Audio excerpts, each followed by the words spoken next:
How's it going, everyone? Mad Spartan here, and today, if you guys couldn't figure it out by the little background here as like a little hint, we are going to be talking about Magic the Gathering, which I never imagined myself as someone that would be playing it or even interested in it for that matter, but I'm actually off this week from work, and I picked up a random like starter Magic the Gathering kit, and my girlfriend and I have been playing it nonstop, and I gotta say, I love playing this. It's so much fun.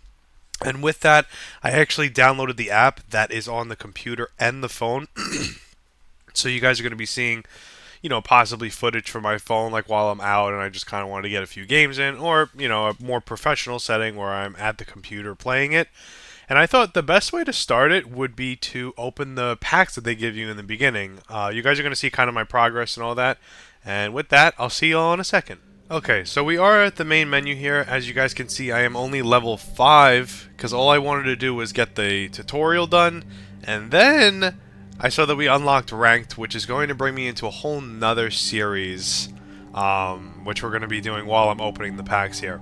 So now, as the game, what I've heard about the game is that you do have to spend a lot of money to open packs, but they do give us a bunch of free packs. I was thinking we would open all these and then try to make a deck or two from it, and try to see what happens here. So the first thing we're going to do is probably open the Final Fantasy ones first. And I'm just going to talk as we open the cards. Now, I don't really know too much when it comes to Magic. So I heard that this card's good. So my reactions are going to be actually very calm. So you guys watching it are probably going to freak out more than I am when I pull some of these cards. I do know that this card is something. That card looks cool. I know that I based it off of when I got the Final Fantasy cards. I looked up like how much money each one was, and I saw that this one was actually worth a lot. But as of right now, my deck's kind of all over the place in real life.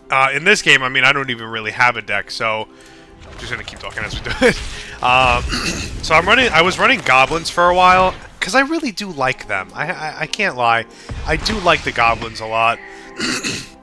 After we go over all of the cards that we pull, we'll try to make a certain deck. Any card that does damage, just so when I summon it, is great. I've been getting killed by those in this game. I'll, spawn a guy, and then I'll try to attack, and then he'll use a spell to counter it. And then I don't have any counters, because my decks are kind of crap in the beginning. We are pulling a lot of first, though. We don't really have any cards to begin with, so... Redeem this wild card for any common card. Alright, if I'm looking for something in particular, that's good. I'm probably going to be running counter, so this is definitely a good idea. So yeah, in real life, I'm running a goblin deck, and then I pulled a bunch of cards from the, the Start Your Engines one. I'll show you guys exactly which one it is. Beginning of common on your turn, put a number of power on up to one other target creature. That creature becomes a mutant in addition to its other types. Ooh, I'm liking this a lot. I also have no idea how the summoning works because, I didn't pull this card. When I opened the actual packs, I pulled, Summon Kujata. I don't really remember his name. But it says you have to sacrifice him after you get to, a certain one. So, yeah. I did open, a booster pack of these cards because there's goblins on it. And all I want is just an entire deck of goblins with the mob boss guy, well, I think his name's Kronko or something like that, to buff all the goblins and just absolutely flood the board. But as I've been playing, I kind of realized that the goblins aren't that good. Or maybe I'm not that good with the goblins. This does look good. How do we turn him into that? Cast a non-creature spell. If at least 4 mana was spent to cast it, put a 1/1 counter on the Emperor. Okay, Palamecia. Then, if it has 3 or more, you transform it. Whenever the Lord Master of Hell attacks, it deals X damage to each opponent, where X is the number of non-creature. Alright. Listen, this all looks good. I've been waiting to open these packs, because I want to build a deck. I'm getting absolutely steamrolled here. And the series that I was talking about was... I happened to come across a YouTuber. He made the video almost a year ago, so I'll credit him either here or in the description or anything. And what he did was he spent an entire month trying to get to the top rank of Magic the Gathering, the game. I don't really remember the name of it, but because it resets every month, the ranks, and then you just grind for it. And he spent a lot of money. Like, I think he spent over $200 to do it. Really good video, though. You guys should definitely go watch it, because it kind of inspired me to want to make a video like this, with a little bit of a twist on it, because we are not a successful YouTuber yet. So we're going to be doing it in the case that basically the cards that you guys are seeing now are going to be the cards that I use. You know, maybe, obviously, as I'm playing and hopefully winning and ranking up, we'll be getting more packs, but the goal is to not spend any money, and if we do, it's got to be like a very, very small amount. That's kind of what the series is about, is how high can we get? We're not obviously pushing, so it seems like when I do this, I'm allowed to pick the card. So we're going to definitely keep that in our back pocket. Like, if we run into a card that we really, really need, or if we want a duplicate of a card that kind of changes our deck, we're definitely going to be using these. It does seem like we're actually going to pull it, though, so it'd be nice to have that. They actually give you a ton to start, but I've played games like this where they give you a ton of stuff in the beginning, and then that's because they basically give you nothing after that. So we kind of have to hope that we either pull, one, good cards, and two, cards that synergize well together.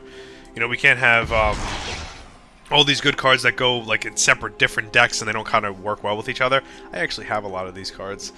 Because the whole plan was to just have crazy goblins. It was so much fun, and then my girlfriend is running this deck that is just pain. It's pure pain to try to get past it. I don't even know, because like I don't really know the terminology yet, but she's basically running a white deck that does a ton of healing, and then she cut it in half and then did swamp with vampires. So she drains like all of my life and then gives herself all the life, and it's just, it is pure pain to try to beat it. I mean, I win most of the games. Actually, I win all the games, except if like I don't pull anything. I lost one game from that, but I have to work so hard to win with my goblins, and kind of what's winning it for me, ironically enough, isn't even the goblins. It's thinking if we're gonna run like a competitive deck, I'm probably gonna go in the direction of swamp, because some of those cards are just like out of control. Let's see here.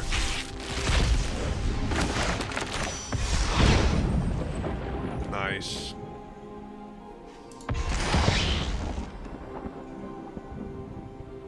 For each number between 1 and X, conjure a duplicate of a random creature card. That sounds really good too, if I'm understanding it correctly. So these decks are kind of giving us some good stuff. We'll try to make some decks from it and see what happens. But yeah, back to the series. The goal of the series really is just how far can we get being hopefully completely free to play. But if we end up having to pay for something just to rank up, you know, we'll do like as cheap as possible. Oh, I've heard about this. I need this one. I need this.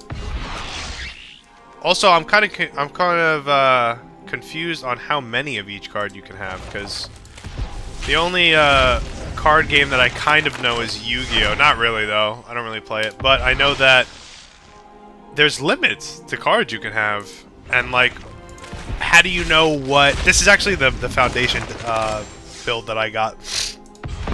Yes, this guy. These are the guys that are winning me my games against my girlfriend. It's all wizards that just make me draw a ton of cards, and then I just flood the map with fairies, on top of flooding it with goblins. Basically, just overload everything. But now that we've gotten like, because every time we go out, you know, maybe we'll buy like a deck or two. Not a deck, like a box. And the funny thing with that is, her deck is getting so much stronger, and mine's like kind of staying the same. Oh, this is a huge card to pull. I kind of am hoping that I pull. Oh, I'm out of those cards. So I didn't pull the wizard that lets me just draw 3 cards when I use mana. So I'm gonna need other ways to summon cards. The Mind Scanner can't be blocked. If a source you control would deal damage to an opponent. Prevent that damage, and each opponent mills that many cards. Also, kind of an enticing deck was milling. Just making it so that your guy has no cards until they just... I don't know the terminology, but until they have no more cards. And I'm assuming that's an automatic loss. Chainsaw. 3 damage up to 1 target creature. Whenever 1 or more creatures die, put a rev counter on this equipment. Equipped creature gets X, where X is the number of rev counters on this. Okay. I like this. It's like an artifact that you slowly build.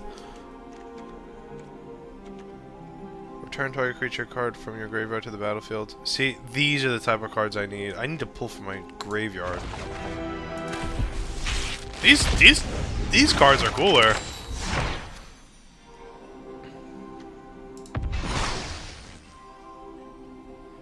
You know, if you guys are like, oh my god, he pulled this, you gotta let me know. Because, I mean, I'm trying to see what kind of decks we can build with all these cards. I think we're gonna go in the direction of Swamp first, and just kind of go from there. Like, cards like this we'll probably put... I know the zombie one that we pulled like 2 packs ago is pretty good, because you can keep bringing it back from the graveyard. When this creature dies, exile the top card. You may play it until the end of your next turn. Alright, that sounds pretty good.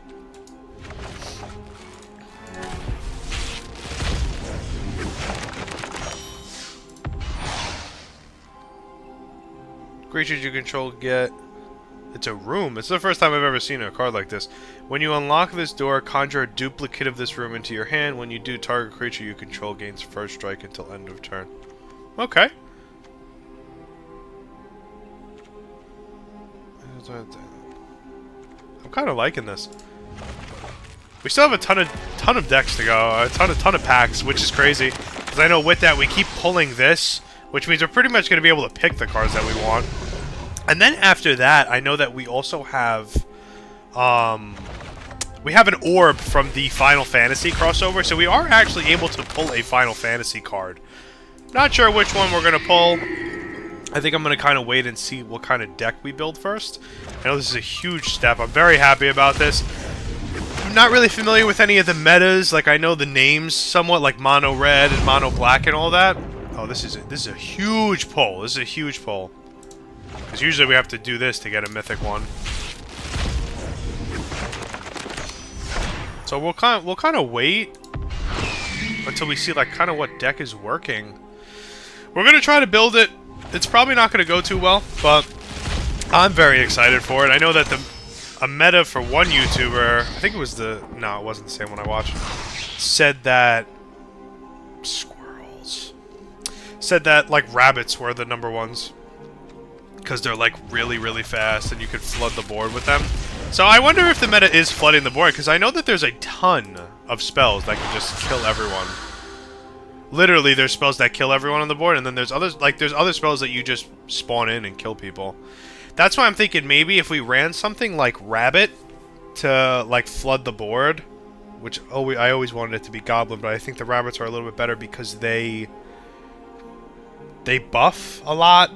Like, they buff each other a lot, and also, I think they give you life if you use the ones from white. What is this one? Whenever this creature or another lizard you control enters, this creature perpetually gains battle cry. Whenever this creature or another lizard you control dies, target opponent loses 1 life and you gain 1 life. That is pretty good.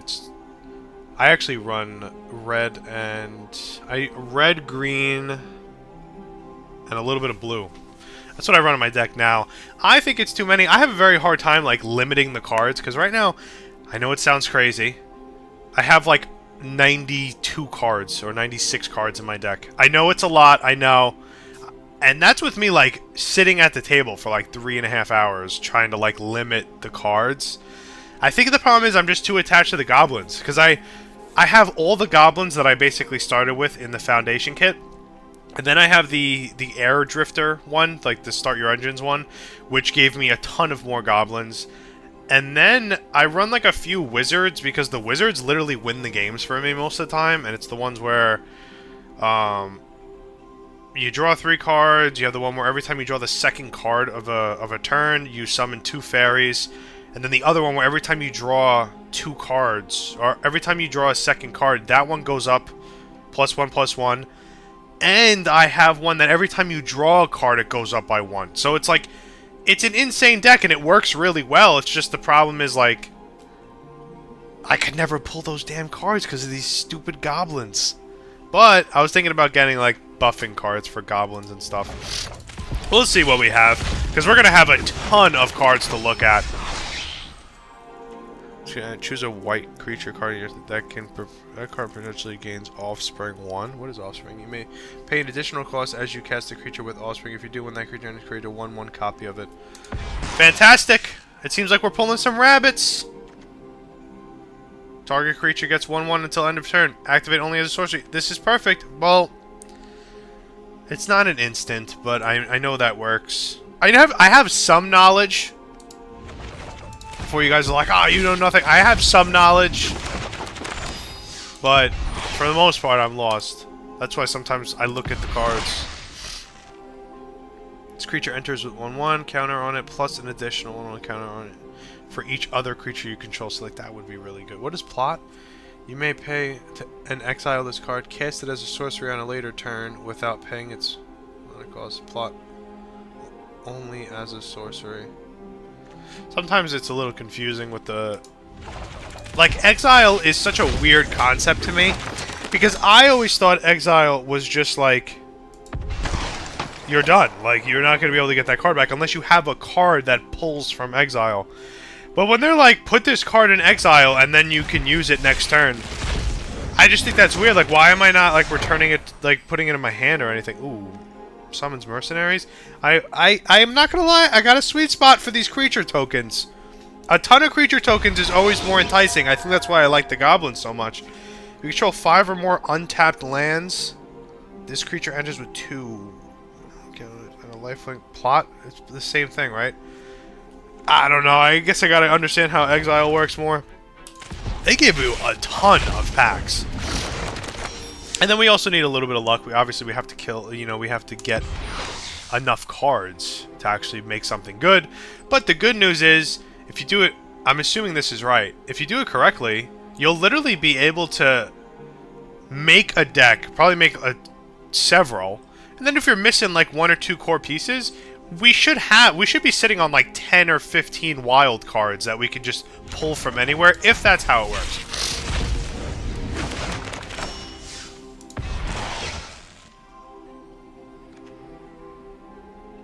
As an additional cost to cast this spell, sacrifice an artifact or discard a card, draw 2 cards. I do like drawing, that's for sure. What if I just did a deck that was all spells? I guess if they had Hexproof, it would probably be game over, right? Deadly cover-up. As an additional cost to cast a spell, you may collect evidence 6. What is evidence? To collect evidence, exile cards with total mana value 6 or greater from your graveyard. Oh, from my graveyard. So I got it. That means I have to have... See, there's too many there's too many pieces to this. Also, the concept of clue is weird. It's like, whenever a detective you control enters or is turned face up, put a 1 counter on it to solve. Oh yeah, that's another thing. In my deck, right, it's cut into too many... My problem is my deck has too many win conditions, I guess. I have the goblins. Because I can't let them go. They're just too cool. I just love goblins too much. Goblins. And then we have like a few wizards that could just kind of help. You know, a lot of them like help me draw so I can pull my other cards better. And then they do well on their own. Like every time I draw a card, it goes up by 1. Or when I draw cards, draw 2 cards, it summons stuff. Stuff like that. Like, that's nice. And then I have the exhaust cards, which are cards that have the ability exhaust, but most of those are the goblins, so they those goblin cards kind of go hand in hand. They have exhaust abilities, and they're getting, you know, somewhat buffed as long as I pull the cards for the goblins in general. So it's actually a pretty good deck. And then I run another completely different deck. It's in green. Well, not even a deck, it's just another win condition, and it's all about, like, turning cards face down, and then I have to turn them face up, and they all do something when they go up. They all have, like, the ability Morph on them. And it's good, but I think the problem I'm having is I have too many cards, and I have too many ways of winning the game that none of them, you know, come out. I think that's my biggest issue. I have too many things, so I think I'm gonna have to part ways with the goblins, or get better cards for the goblins, because as of right now I don't really have them. A gnome? I feel like I want to go with creatures, like with tokens. I love having all those people. Like, I love having tokens. We basically pulled. Oh no, these are a lot of firsts, but we pulled these cards already. Exile target creature, vehicle, or non-basic. Scry one. This one's nice. Another goblin. At the beginning of your end step, if you descended this turn, you descend each time a permanent card is put into your graveyard from anywhere. Okay. Alright. It's also what I like about the game too. It helps me understand, because that's another thing with Magic. So, like, my best way of putting it is, right, so for example, right, you'll open a pack and it'll say, it might be different on here because the game explains it, but on the cards it'll be like this. At the beginning of your end step, if you descend this turn, put a 1/1 counter, right? Doesn't explain what descending is. And then you'll pull another card in the pack and it'll be like, when you descend, you could draw a card. But some reason that card tells you what descend is. So, like, my thing is, right, if I never pulled that other card, how would I know what descend is without looking it up? Because a lot of my teacher for Magic has been Google, because I keep Googling what these terms are, and it's hilarious. It really is. Oh, huge spell. I love using this one. It might not even be good, but I love it. Whenever an enchantment you control is put into a graveyard from battlefield, draw. Rats.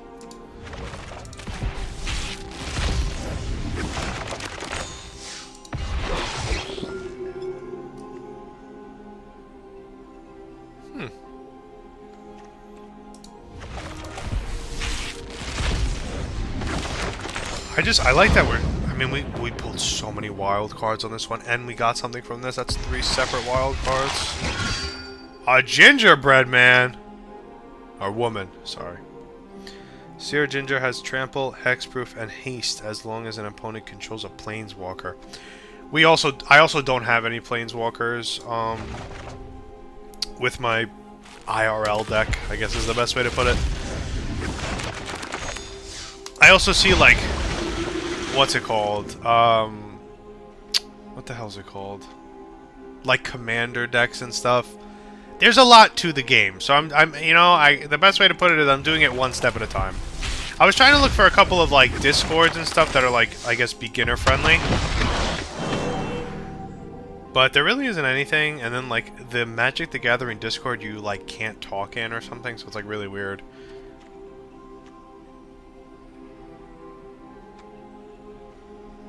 Whenever another non-token creature you control dies, you may return it to the battlefield face down under its owner's control. It's a forest land, it has no other type. So this just turns dead creatures into land.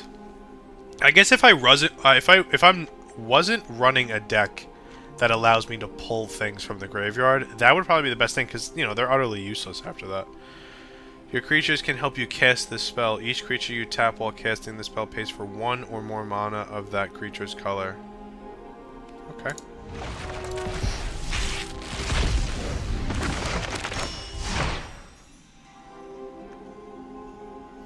I think also the problem that we're going to have too is each player mills.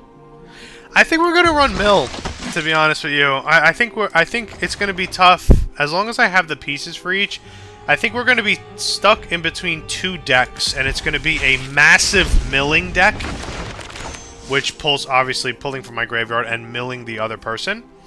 It makes me think of, like, mewing. It's funny.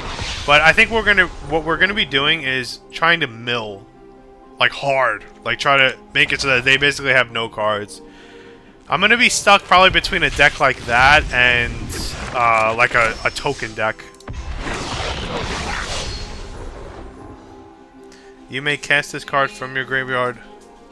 You may cast this card from your graveyard or from exile. So I could just So this one's like immortal. Well, literally. Squee the immortal. Um... You know, I say I'm not going to run any goblins, and then... Say I'm not going to run any goblins, and then... I end up pulling these crazy goblin cards.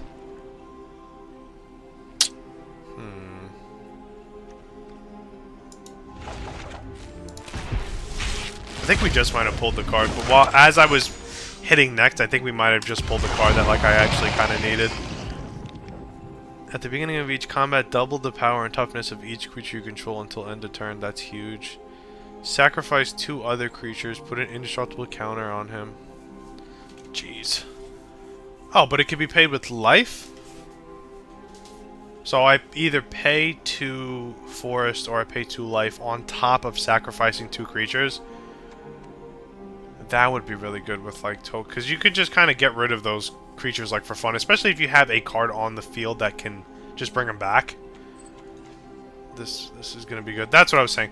I think the problem is we're going to have all these decks that we're going to be able to use, but I think the biggest issue is we're not opening enough packs of each to have copies of any of these cards. So I think our big problem is going to be we're going to make a really powerful deck and not have any duplicates of any of the cards. It's just going to be one of each card. The art is just so nice on it. Planeswalkers you control have 0, proliferate, and -12. Take an extra turn after this one. See, like this one, I like the Planeswalker concept is so confusing to me. Because it's like a lot of times they won't have any attack or anything, but they'll have like 4 separate abilities that have that number on them, and I have no idea what I'm looking at. So we're on the last couple of packs here. We are going to pull another wild card, which is good, and we're gonna try to muster some deck. I think what we're gonna do is probably gonna end the video after we do the Final Fantasy one, and with that, like off camera, I'm gonna try to make a couple decks. We'll probably make like 4 or 5 of them and see kind of where we want to be. Right now, I'm kind of hoping I can pull like a really nice mill deck. You know, a ton of like resurrection and pulling stuff from my graveyard. See, like something like this is probably going to be in there. When this creature enters mill 3 cards, you may put a creature card from one of the cards milled this way into your hand. If you don't, which that's really nice. So we'll kind of see. It doesn't look like we're tap an untapped creature you control, add 1 mana of any color. It doesn't seem like we're getting a lot of cards that mill the other person, just us. So we might need to kind of do a little bit of a 180 and make a deck that does well for the amount of cards you have in your graveyard.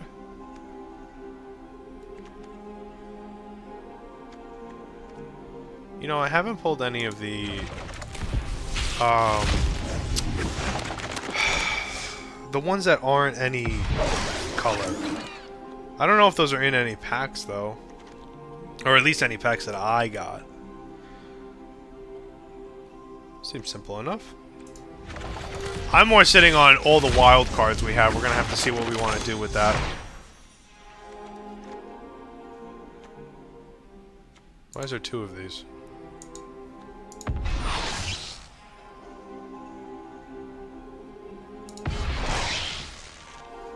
Artifact ends with X charge counters on it.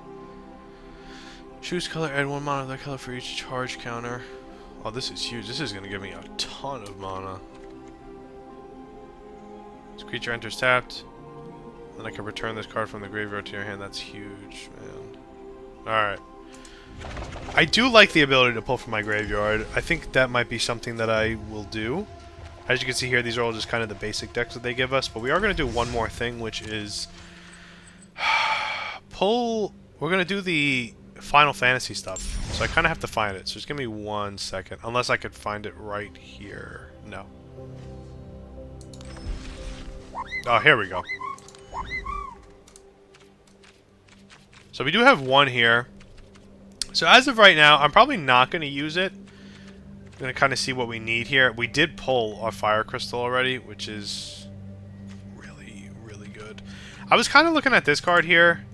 It seemed pretty good. Whenever he attacks, I put a blight counter on a target land. For as long as that land has a blight counter on it, it loses all land types and abilities. So, I mean, I could lock down certain lands.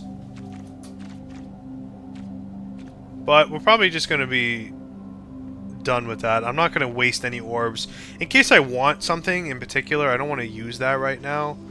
I don't have much time left, though. So, probably within the next, like, 2-3 days, I'll probably look and try to see it. Or maybe we'll just spend, if we can somehow pull another orb, maybe we'll change our sleeve to look a little bit nicer. But yeah, that's going to be it, because I know, like, the process of building a deck is going to be really, really long. And I also don't know what kind of deck I want to run. So I'm probably just going to end the video there, just to kind of open you guys up to the series that's going to be starting a little bit next month. Probably, I think it starts the 1st of every month, the ranks reset. So once again, I'm gonna credit that YouTuber that I watched, because that series was awesome. I mean, the video was like 45 minutes long, and it was really good. He streamed it on his way. Maybe we'll stream it, or maybe I'll just mass record, and we'll just kind of do like, maybe we'll do like days. You know, it'll be like really small versions of each day that I tried, or maybe we'll group up a few days depending on how often I play and really how much progress I get. Like, if I have a whole day that I don't rank up at all, or I lose a ton of games, like, I'll just tell you guys what happened in the next video when I start ranking up. So I think the goal is to try to see just how far we can get. It would be insane if we can get top rank with just the packs they gave you in the beginning, and obviously the luck of pulling those cards. But it's probably not going to happen. It's a little unlikely, especially since I have like no knowledge of the game. But maybe we can go to something higher, like Diamond or something. I know Diamond, I think, is the second to last rank, so maybe we can shoot for Diamond or something like that, whatever the other ranks are. But yeah, I hope you guys enjoyed it. Just a quick intro video, and I'll see y'all in the next one.